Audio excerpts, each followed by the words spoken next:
reagen berupa fragmen DNA untuk memproduksi DNA-nya. Kemudian ada pewarna fluoresennya supaya kita tahu DNA-nya sudah disintesis.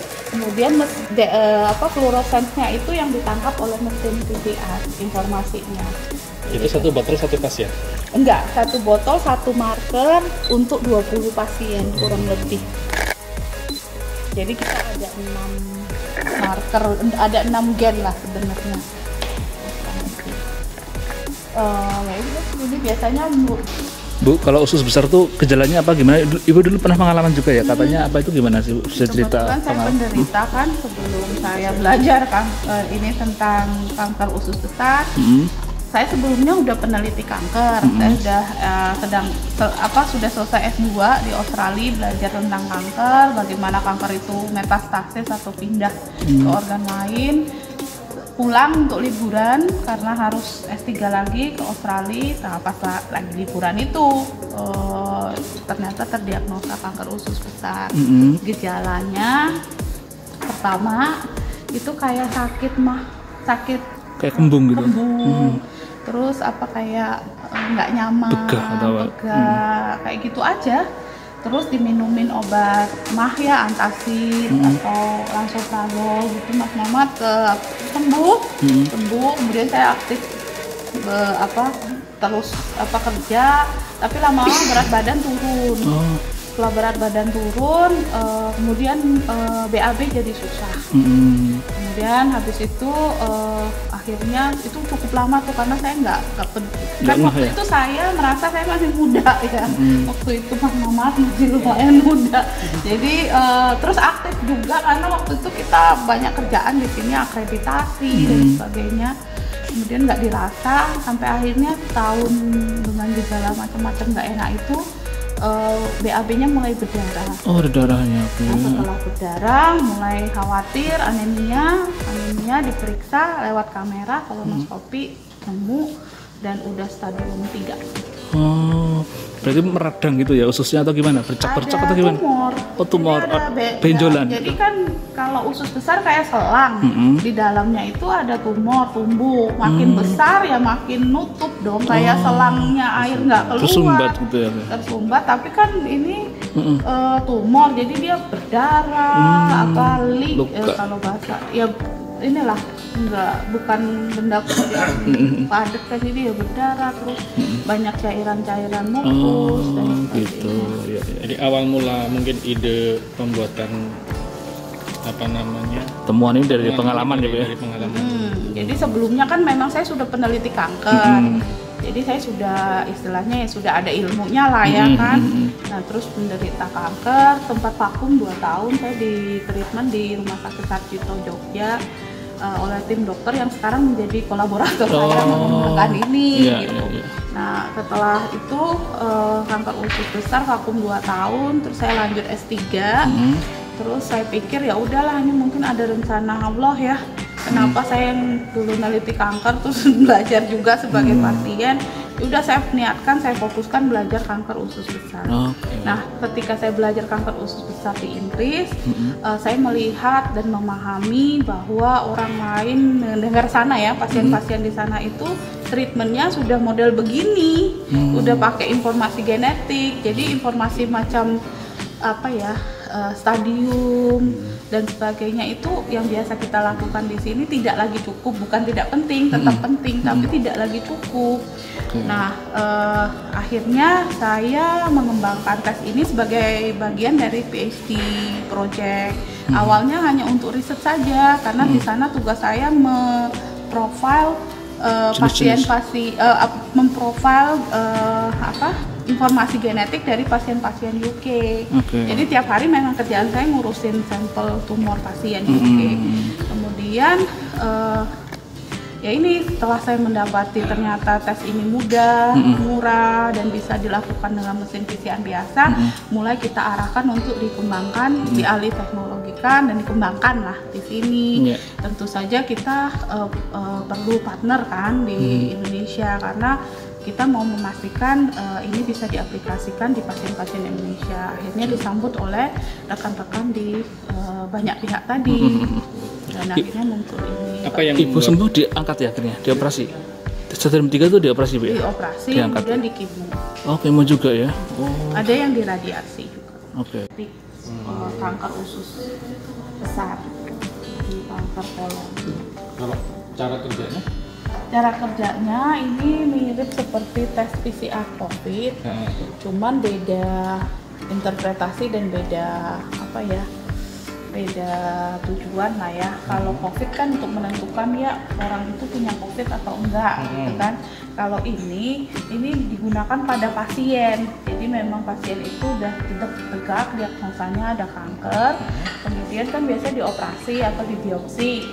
Nah itu biopsi dan hasil operasi tadi, tumornya itu yang kita ekstrak DNA-nya, kemudian kita PCR menggunakan reagen-reagen ini, nanti diketahui tumor itu punya mutasi gen apa. Nah nanti mutasi gen itulah yang digunakan dokter untuk menuntun terapi atau obatnya. Contohnya pasien dengan kelainan genetik mutasi gen X itu obatnya nomor 1. Kalau mutasinya gen B obatnya yang 2 gitu. Jadi nggak bisa sama. Selama ini kan masih stadium, berdasarkan stadium ya. jadi yang ditemukan ibu ini adalah alat untuk menentukan bahwa itu Ada mutasi ada atau mutasi. tidak. Mutasinya apa saja. Dan mungkin sebenarnya bukan alat ya, harusnya ya sebutnya kit ya, kit diagnostik. Berapa Dan- lama untuk proses dari awal ide sampai kemudian bisa jadi? Itu ini kan bagian dari S3 saya dulu di Inggris. Nah, kemudian kita sempurnakan untuk validasi di pasien-pasien Indonesia. Itu ya butuh sekitar 2 tahun kalau di Indonesia. Sampai diakui dan bisa diproduksi secara massal. Dan ini termasuk cepat hitungannya untuk produk-produk kesehatan. Butuh berapa banyak tim yang dilibatkan? Banyak sekali ini, dan ini mohon bantuan teman-teman untuk menyebutkannya satu persatu karena memang ini kontribusi dan kolaborasi kita semua di Indonesia, dibantu juga partner dari luar negeri. Di Indonesia itu kita melibatkan tentunya rumah sakit seperti Rumah Sakit Kanker Darmais, RSCM UI, FKUI ya, Fakultas Kedokteran UI, Fakultas Kedokteran Universitas Gadjah Mada dan Rumah Sakit Sarjito, kemudian Rumah Sakit Universitas Riau, gitu. Kemudian ada juga support dari BRIN, ya, waktu itu LIPI. Gitu. Tambahan karena ini saya berdomisilinya di UK, ada support juga dari KBRI London dan juga University of Nottingham. Jadi banyak. Kalau bahasa sederhananya itu apa Bu? Alat apa? Bahasa awamnya gitu. Bahasa awamnya ini untuk memprofil pasien kanker supaya nanti diketahui dia punya kelainan genetik apa aja, sehingga nanti itu bisa pertama menentukan obat yang tepat tuh apa, kan gitu. Yang kedua itu juga bisa nanti mendeteksi apakah seseorang yang kena kanker itu karena dia punya ada kelainan genetik turunan gitu, ada kelainan genetik turunan atau enggak. Nah kalau ada mungkin sudah terlambat ya untuk pasiennya, kan udah kejadian kanker, tapi itu penting untuk keluarga ya, yang sedarah, ayah, ibu, anak, kakak, adik. Kenapa? Karena kalau ada kelainan genetik turunan, keluarganya itu juga yang sedarah punya resiko tinggi untuk mengidap kanker, sehingga nanti keluarganya ini bisa dimasukkan program deteksi kanker secara lebih dini. Nah, proses kerjanya sendiri dari awal Untuk penggunaannya. kit ini, penggunaannya adalah tadi saya jelaskan, sudah pasien dioperasi gitu ya, atau dibiopsi, dapat jaringan tumornya, kita ekstraksi dari DNA dari jaringan tumor pasien tersebut, kemudian kita PCR-kan. PCR-nya ini kurang lebih sama lah kayak proses PCR COVID. Sekarang kan untungnya saya nggak usah lagi jelasin PCR itu apa ya, karena kan udah terkenal gitu. Nah, di PCR PCR kan nanti keluar hasil. Cuma kalau hasilnya ini berupa mutasi genetik pada pasien tersebut. Jadi gen apa saja sih yang yang berubah gitu loh. Kalau COVID kan dia tujuannya ada enggak virusnya gitu kan. Kalau ini mutasi pada tumornya. Itu sudah pernah ada nggak sih ketemuan kayak sejenis itu? Oke, ada di luar negeri itu beberapa produk juga sudah ada dan memang arah terapi di luar negeri itu seperti itu. Jadi sudah terapi kanker itu nggak lagi berdasarkan stadium 1 semua dapat obat ini, stadium 2 obatnya ini. Kalau di luar negeri sudah berdasarkan profil genetik dari pasien-pasien. Jadi bisa aja sama-sama stadium 2 nih, tapi yang satu mutasi A, yang satu mutasi B, obatnya beda gitu. Di luar negeri sudah begitu. Cuman memang yang kami kembangkan ini metodenya mudah, jadi memang berbasis PCR sehingga mudah diimplementasikan nanti di Indonesia secara luas. Apalagi gara-gara COVID, mesin PCR jadi banyak tersedia. Sebelumnya belum ada yang pakai teknologi itu, yang PCR itu. Pakai teknologi PCR ada, tapi tidak segampang yang kami bikin. Teknologi PCR itu kan PCR kan cuma mesin, cara menggunakan mesinnya kan beda-beda ya gitu. Nah, kami mengembangkan metode yang namanya melting analysis, makanya biocolomel. Nah, melting analysis itu termasuk mudah untuk digunakan. Mbak, selama proses analisa dan sampai mengetahui itu penyakit profilnya kenapa enggak, itu bisa dilakukan di sini nggak, di Indonesia apa di Bisa, pokoknya asal ada mesin PCR yang kemarin digunakan untuk tes COVID, itu bisa pakai ini. Bisa, ada alatnya ya? Ada, pakai ini ya, beli ini, kemudian nanti pakai mesin PCR buat COVID itu sama. Enggak pakai alat-alat yang sulit ini enggak ya? Enggak ada, cukup itu aja. Karena disinilah kekayaan intelektualnya tuh di dalam botol-botol ini. Jadi nanti bisa didaftarkan ke itu, paten itu enggak? Oh sudah disimpan, tidak dipatenkan, tapi kita sebut know-how kalau istilahnya, jadi sebagai rahasia intelektual. Mbak, ini ya, unsurnya apa aja Mbak di dalam ini Mbak? Di dalam ini ada komponen DNA ya, jadi di dalamnya itu ada nanti bisa pakai beginian gitu. Nah, di dalamnya ini ada reagen utamanya itu primer kita sebutnya. Itu adalah jangan dihentikan. Nanti dulu lagi itu. Jadi yang lagi nyatu kan jadi keputus.